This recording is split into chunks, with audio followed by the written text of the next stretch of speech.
Kasi po, Mr. President, nakakabagabag talaga. Sana po figure of speech lang. Pero nagkaroon po kasi ng pagkakataon na hindi figure of speech yun eh. Dahil doon sa isang pagdinig sa Blue Ribbon Committee, nakita naman po nating lahat.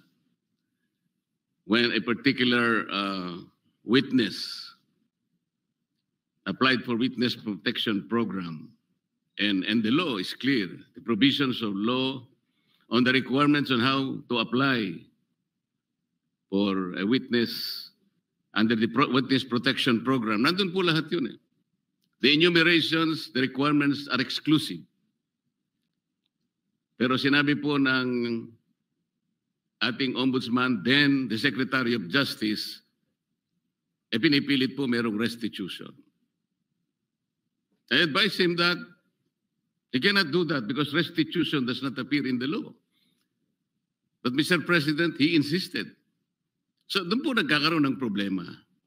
While publicly, he declares that he upholds the law to the fullest. Pero in reality, it is not being done. How can you put a requirement which is not in the law? And he said that was his opinion. His opinion will not even matter, Mr. President. Does that opinion will even prevail over the strict provision of law? Yun po yung aking ikinatatakot, ikinababahala, na nami-mislead po yung ating mga mamamayan eh. Pati ang ating processes po ay nalalagay sa alanganin. That's why this is very important.